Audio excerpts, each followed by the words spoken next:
Kate. Welcome to Coparenting with a Narcissist 101. If you haven't subscribed, please do. For you, those who have subscribed already, thank you for joining me. Guys, if you see look at this screenshot of this video up there, I don't know if you guys have seen it, where the mother is cutting the daughter's hair, and the dad was filming it because the story here is that he took his daughter, to go get her hair done against her mom's wishes. She didn't want him to take the daughter to go get her hair done somewhere else because I think she said she preferred to do it herself. So you can see her in this screenshot cutting off the hair. And the daughter is it looks like she's about 3 or 4 there, I'm not sure.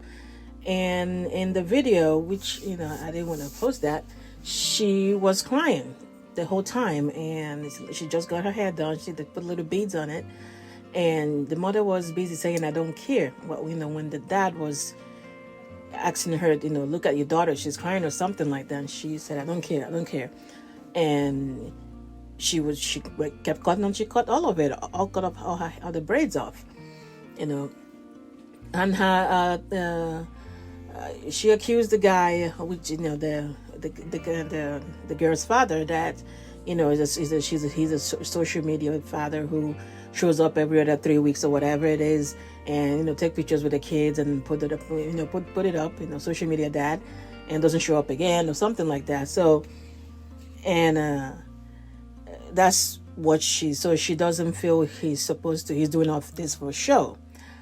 I know that might be true that he's a social media dad. I mean, we already we know some of those type of people, social media parents, where all they do is whatever that is for they take pictures every now and then and put on the social media. But what got me here is that the child was busy, it was crying the whole time, and she seemed like she's not even seeing her. She was completely focused on trying to get over, on the father.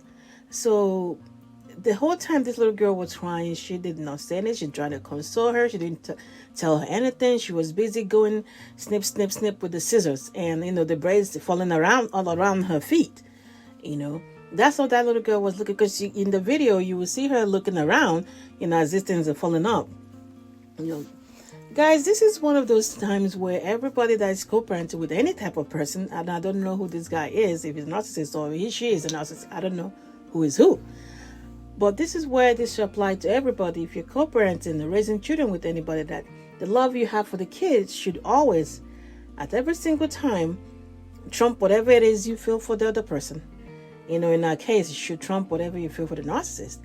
It doesn't matter when it comes to the children, because they are the priority, and whatever love you have for the kids should always trump whatever it is you're feeling for the ex, because a couple of things will happen with this little girl. We don't know. Definitely she's traumatized. You can't say she won't remember this. She's traumatized, and the next time she sees her mom with a scissors, she'll panic. She'll definitely panic, wondering what she's going to do with it. Or if she's getting her hair done, she will be panicking because all it take her mom is not to like it, and then she will take a scissors to it and cut it off. Or she might not even want to do her hair anymore, because she's scared that she do it, and the mom will come in and cut it all off if she doesn't like it, So because the mom was so focused on trying to teach the man a lesson, that she completely ignored this little girl, because in the video you don't even see her trying to console her. None of that happened.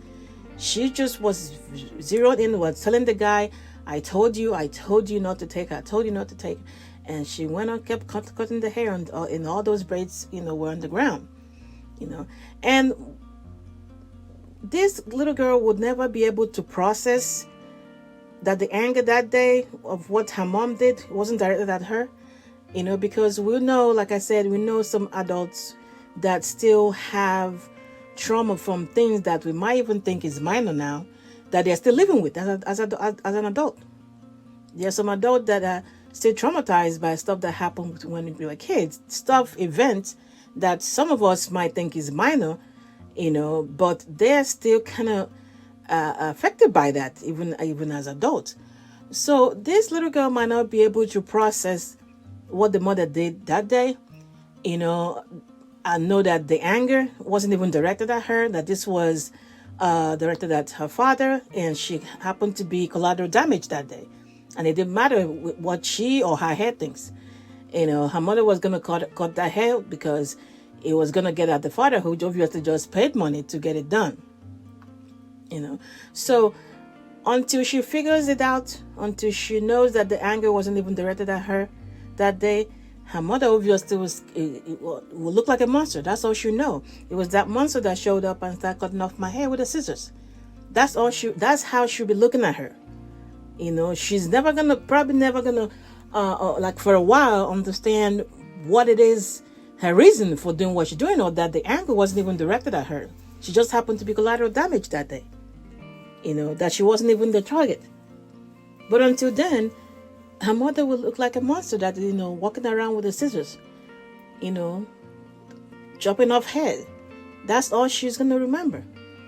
So guys, this is I saw these videos, that this is a reminder that your children, the love for your children will always it has to. If not, then all of us are running around crazy here. It has to trump the hate or dislike or whatever it is you're feeling for the narcissist, or the ex-husband or ex-wife. It doesn't even matter. The love you have for your kids will always come first. It should come first. Because if you end up doing what this lady did, which she might be justified in that he shows up every now and then, whatever, he might not be paying child support, whatever it is that she's doing. But at this very moment, with her cutting off her daughter's hair, showing no sign of trying even to console her, because she was that zeroed in on her target, which was the guy, her daughter is not going to forget this. She's traumatized by this. That's all she's going to remember. And like I said, there's chances are she's going to have some kind of issues when she, around scissors or around her mom or doing her hair. Like all of that is going to tie, we're going to, who knows how long that will stretch. So the love for your kids to always, these people, us that co-parent with the narcissists, definitely they will try to get you there. They'll try to push you there, but their love for the kids should always come first. Because if you descend to the level of being petty with them, which is where they thrive, then, you lose the kids. You lose the kids, So I saw this, it just reminded me that you have to always rise above it when it concerns the children. You have to rise above that, and remember, you have to love the kids more than the hate you have for the narcissist every single time, because it's the opposite for the narcissist. They will sacrifice whatever to get at you, but that's not you. The love for you have for the children should always, at every single time, right, be above whatever it is you're feeling for the narcissist at any particular time, guys. All right, you get your mind together and everything else will fall into place. Take care.